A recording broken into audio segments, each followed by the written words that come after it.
तो president Putin का संकल्प, क्या युद्ध ही विकल्प? विक्ट्री डे पर पुतिन के भाषण का मतलब अगर निकाला जाए तो सीधा और साफ है कि पुतिन ना तो रुकेंगे ना झुकेंगे, सिर्फ लड़ेंगे। पूरी खबर हम आपको दिखाएंगे, लेकिन उससे पहले रशिया और यूक्रेन वॉर से जुड़ी खबरें सुपरफास्ट अंदाज में। रूस यूक्रेन जंग के बीच मॉस्को रेड स्क्वायर पर विक्ट्री डे परेड में शामिल हुए रूस के राष्ट्रपति पुतिन। अपने संबोधन में पुतिन ने पश्चिमी देशों पर निशाना साधा। कहा, हमला जरूरी था क्योंकि पश्चिमी देश क्रीमिया के साथ साथ रूस पर हमले की तैयारी कर रहे थे। विक्ट्री डे परेड पर रूस के राष्ट्रपति पुतिन का बड़ा बयान। पुतिन ने कहा, रूस के लिए खतरा पैदा कर रहा है नेटो, इससे निपटने के लिए हमारा हर कदम सही। वैश्विक युद्ध के खतरे से बचने के लिए सब कुछ करना होगा। यूक्रेन के मरियुपोल स्टील प्लांट में फंसे लोगों को बाहर निकाला गया। 174 लोगों को मरियुपोल स्टील प्लांट से निकालकर ज़ैपोरिज़िया ले जाया गया। रूसी हमलों के बीच कई दिनों से फंसे हुए थे लोग। यूक्रेन दौरे पर कनाडा के प्रधानमंत्री जस्टिन ट्रूडो। रूस के राष्ट्रपति पुतिन पर निशाना साधा। ट्रूडो ने कहा, द्वितीय विश्व युद्ध में शहीद हुए लाखों सैनिकों के बलिदान को शर्मसार कर रहे हैं पुतिन। ट्रूडो यूक्रेन की सैन्य मदद का ऐलान कर चुके हैं। यूक्रेन के राष्ट्रपति जेलेंस्की ने G7 नेताओं को दी स्कूल पर रूसी हमले की जानकारी। जेलेंस्की का दावा, हमले में 60 लोगों की मौत। जेलेंस्की ने नाजी जर्मनी से की रूस की तुलना। कहा, यह हमला उसी के बराबर है जो नाजियों ने यूरोप में किया था। रूसी सेना और रूस समर्थित अलगाववादियों ने मरियुपोल के अजोवस्ताल स्टील प्लांट पर फिर से गोलाबारी की। हमलों के बीच मानवीय सहायता के लिए मरियुपोल के लोगों की लंबी कतारें लगी। ओदेसा में रूस के हमले के बाद रिहायशी इमारतें हुई तबाह। यूक्रेनी सेना ने वीडियो जारी कर दी जानकारी। वीडियो में इमरजेंसी वर्कर्स मलबा उठाते हुए दिखाई दिए। रूस ने एक दिन पहले ब्लैक सी से दागी थी मिसाइलें। राष्ट्र के नाम अपने संबोधन में जर्मनी के चांसलर ओलाफ स्कोल्स ने पुतिन पर निशाना साधा। ओलाफ ने कहा, रूस शांति तय नहीं करेगा, रूस ये युद्ध नहीं जीतेगा। यूक्रेन के रक्षा मंत्रालय का बयान, रूस पर लगाया बड़ा आरोप। रक्षा मंत्रालय के प्रवक्ता ने कहा, अजोवस्ताल स्टील प्लांट पर तूफानी अभियान चला रहा था रूस। भविष्य में और बमबारी कर सकता है।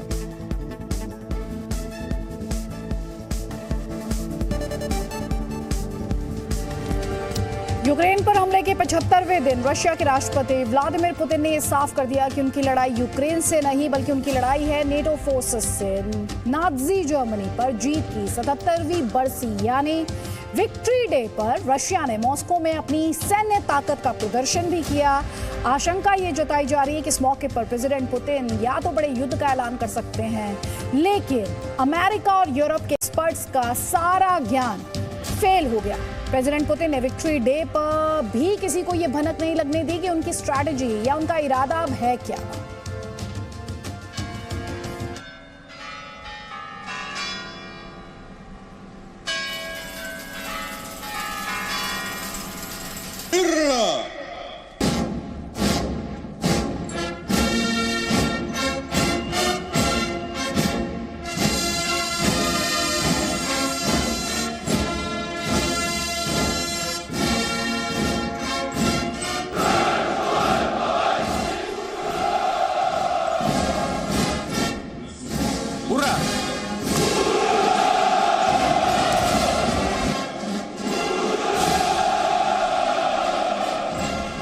मॉस्को के रेड स्क्वायर पर दुनिया ने एक बार फिर रूस की सैन्य ताकत की झांकी देखी।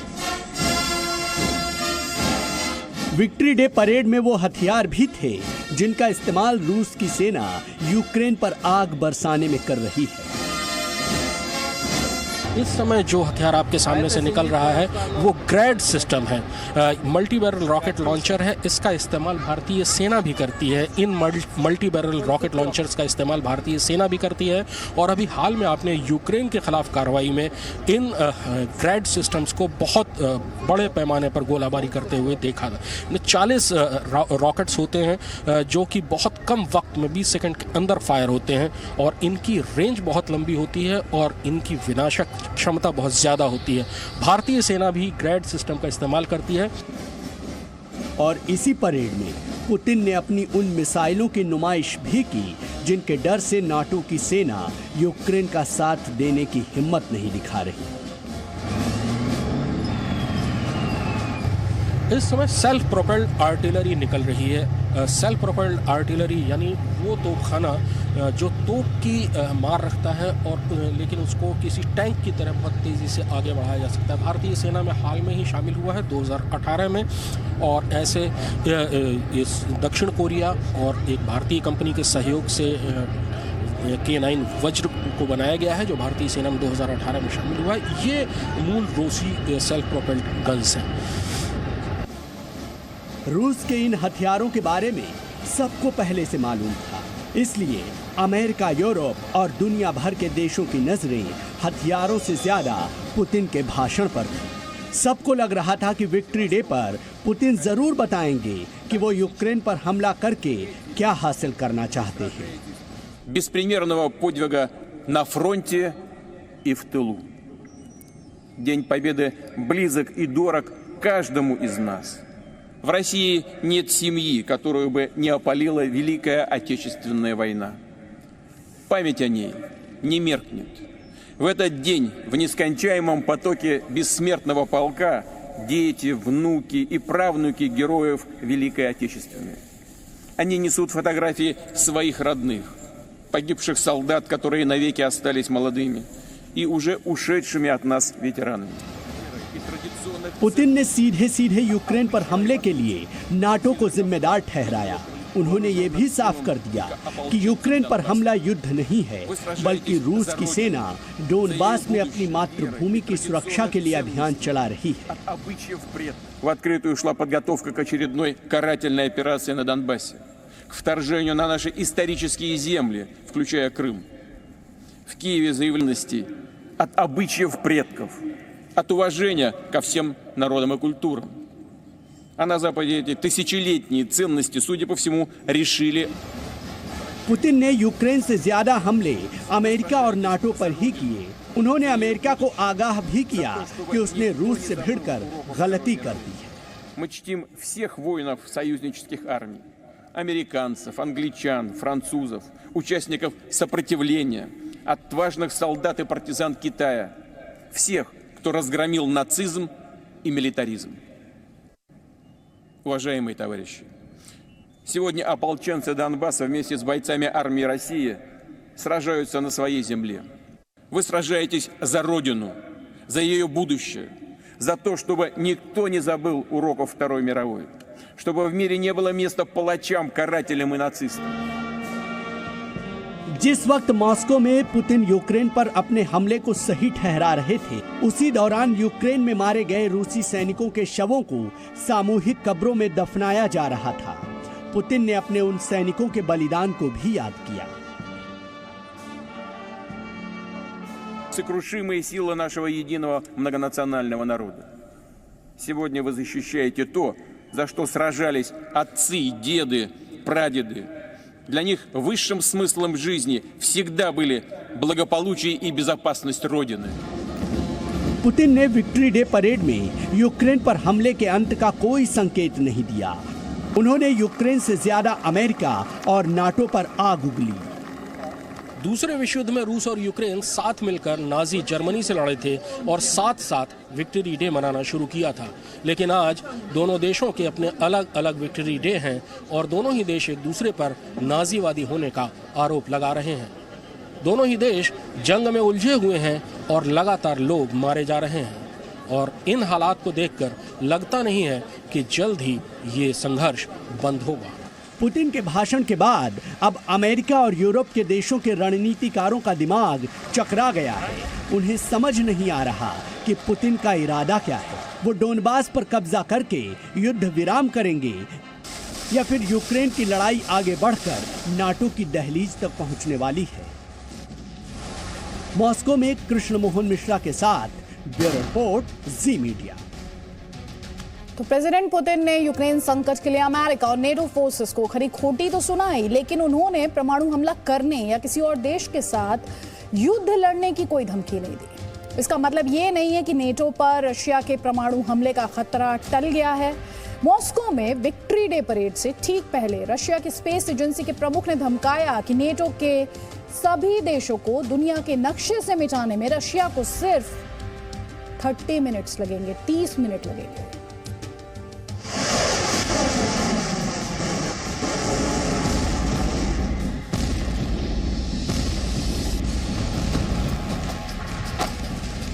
यूक्रेन में रूस की जो मिसाइलें कहर बरपा रही हैं, उससे कई गुना ज्यादा खतरनाक मिसाइलें मॉस्को में विक्ट्री डे परेड में थी।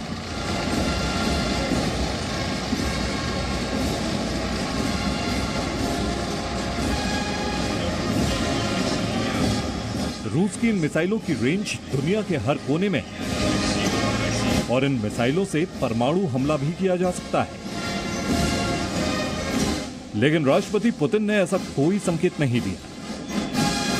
उन्होंने नेटो को रूस के लिए खतरा बताने के बाद भी किसी देश को कोई धमकी नहीं दी। लेकिन नेटो को परमाणु हमले की धमकी मिली और वो भी बेहद खतरनाक अंदाज में।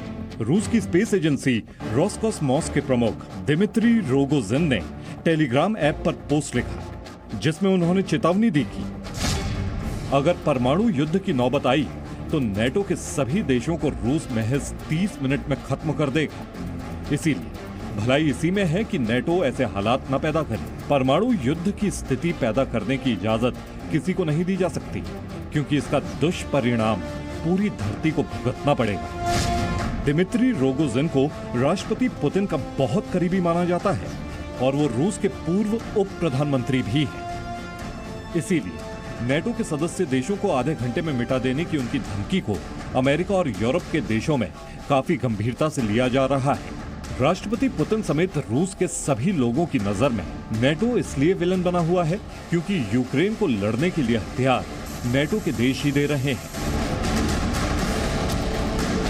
एक हफ्ते पहले अमेरिका ने होवित्जर तोपों की खेप भी यूक्रेन भेजी, जिनकी मारक क्षमता 20 किलोमीटर से ज्यादा है। अमेरिका और यूरोप से मिले हथियारों के दम पर ही यूक्रेन 75 दिनों से रूस के सामने टिका हुआ है और हर बीतते दिन के साथ रूस के लोग उन देशों पर हमले की चेतावनी दे रहे हैं जो यूक्रेन को हथियार भेज रहे हैं।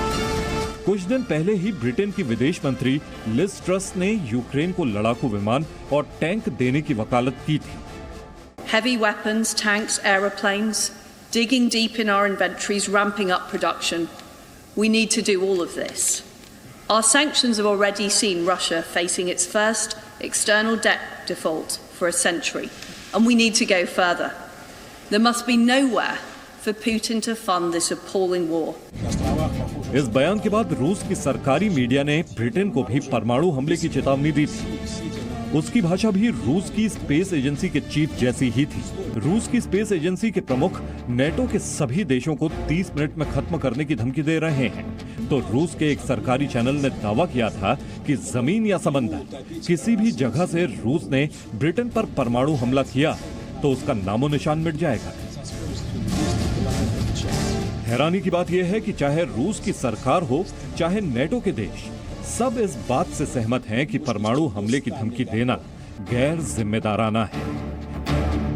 फिर भी नेटो के देशों से जैसे ही यूक्रेन के समर्थन में कोई ऐलान होता है तो रूस की तरफ से कोई ना कोई परमाणु हमले की चेतावनी देना शुरू कर देता है। ब्यूरो रिपोर्ट, जी मीडिया।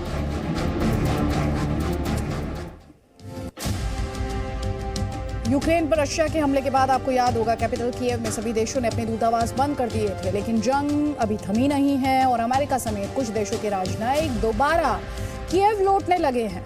यूक्रेन का हौसला बढ़ाने के लिए कनाडा के प्रधानमंत्री एक दिन पहले अचानक कीव पहुंचे, तो अमेरिका के राष्ट्रपति जो बाइडेन की पत्नी अमेरिका की फर्स्ट लेडी जिल बाइडेन ने भी यूक्रेन में ही मदर्स डे मनाया और उसी दिन जर्मनी की संसद के अध्यक्ष भी यूक्रेन पहुंच गए। ये तस्वीरें यूक्रेन के ओदेसा शहर की हैं। जिस वक्त ओदेसा में रूस की मिसाइलों ने कोहराम मचा रखा था, तब वहां से मुश्किल से 500 किलोमीटर दूर कीव में कनाडा के प्रधानमंत्री जस्टिन ट्रूडो और यूक्रेन के राष्ट्रपति ज़ेलेंस्की रूस को हराने की रणनीति बनाने में जुटे थे। To try and figure out a way to get himself out of the situation he's in right now. He is making a terrible mistake. He is inflicting atrocities upon civilians, and it's all something that he is doing because he thought he could win, but he can only lose. एक दिन पहले ही America की first lady Jill Biden भी Kyiv पहुंची उनके Ukraine दौरे की किसी को कानो कान भनक नहीं थी। और जिस वक्त जिल बाइडेन यूक्रेन के लोगों का हौसला बढ़ा रही थी, तब कीव से करीब 450 किलोमीटर दूर खार्किव में यूक्रेन के लोग रूसी हमलों में मारे गए लोगों के शव ढूंढ रहे थे। युद्ध के बीच यूक्रेन को समर्थन देने के लिए जर्मनी की संसद के अध्यक्ष भी 8 मई को ही कीव पहुंचे। Радий вас вітати, вашу команду, вітати в Києві. Хочеться сказати в мирному Києві, тому що завжди Київ і Україна були дуже мирними і дуже теплими, як, в принципі, і та травнева погода, яка за вікнами сьогодні. Але ми, на жаль, знаходимося в активній, гарячій фазі війни. І тому приємно, що саме в такі складні дні ви приїхали підтримати Україну. यूक्रेन के नेताओं के दौरे के बीच ही अमेरिका ने कीव में अपने दूतावास को भी फिर से खोल दिया। हालांकि इसका ऐलान कुछ दिन पहले ही हो चुका था, लेकिन रूस के विक्ट्री डे परेड से ठीक पहले यूक्रेन में बड़ी कूटनीतिक हलचल को सामान्य नहीं माना जा रहा, क्योंकि यूक्रेन पर रूस की मिसाइलों की बौछार अभी थमी नहीं है। यूक्रेन में रूस की सेना स्कंदर और कैलिबर मिसाइलों का इस्तेमाल कर रही है। इसमें स्कंदर की रेंज लगभग 500 किलोमीटर है, जबकि काला सागर में दागी जा रही कैलिबर मिसाइलें 1500 किलोमीटर दूर तक मार कर सकती हैं। यूक्रेन में जिन इलाकों में जंग चल रही है, वो सब के सब कीव से 500 किलोमीटर के ही दायरे में है। ऐसे में गलती से भी रूस की कोई मिसाइल कीव पर गिरी और उसकी चपेट में किसी भी देश के नेता आ गए या फिर उसके दूतावास को नुकसान पहुंचा, तो यूक्रेन का जंग का दायरा बढ़ सकता है। इसी खतरे से बचने के लिए सभी देशों ने कीव में अपने दूतावास बंद किए थे। ऐसे में जंग थमने से पहले ही अमेरिका और कनाडा जैसे देशों ने अपने दूतावास खोलने का फैसला क्यों किया, ये पहेली अभी सुलझनी बाकी है। ब्यूरो रिपोर्ट, जी मीडिया। तो जी न्यूज़ पर हमने आपको लगातार यूक्रेन से जो तस्वीरें आई हैं, उसमें किस तरह से तबाही, विध्वंस और बर्बादी दिखती है, वो तस्वीरें हमने आप तक पहुंचाई हैं। इस जंग ने लाखों लोगों को जिंदगी के सबसे दर्दनाक दिन देखने के लिए मजबूर किया है। सबसे बुरे हालात सोचिए जरा उन सैनिकों के हैं जो 2 महीनों से बंकरों में रहकर रशियन फोर्सेस का मुकाबला कर रहे हैं। आज हम आपको 21 साल की उस महिला सैनिक से मिलवाते हैं जो इस मुश्किल घड़ी में लोगों के लिए इंस्पिरेशन यानी प्रेरणा बन गई हैं। अपने गानों के जरिए वो लोगों के बीच ये उम्मीद, ये होप पैदा करने की कोशिश कर रही है कि बहुत जल्द अंधेरा छटेगा, सवेरा आएगा। Великої години з пожеж війни і полум'я вогнів з'єднав нас біль по втраті України, кормив нас гнів і злість на ворогів.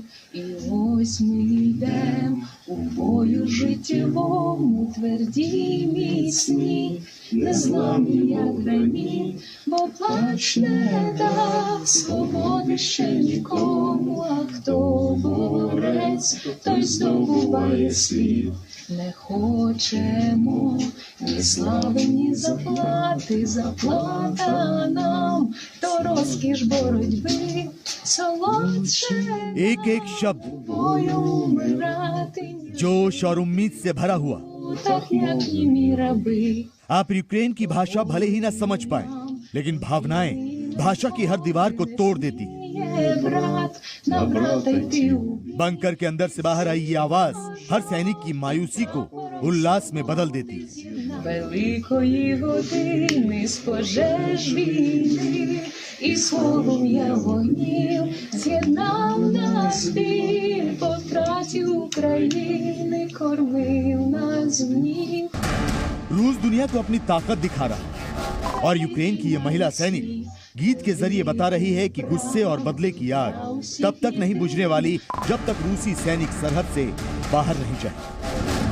हर सांस के साथ संघर्ष के बीच 21 साल की कटरीना की आवाज पूरे यूक्रेन में गूंज रही है। 1 साल पहले संगीत की शिक्षा लेकर यूक्रेन आर्मी में शामिल हुई थी और आज रूस के सैनिकों को मरियोपोल के बाहर भेजने में लगी।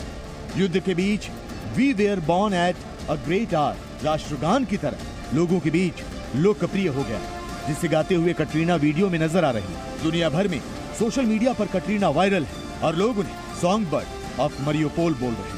для усіх єдино, наш гордий клич народові несе.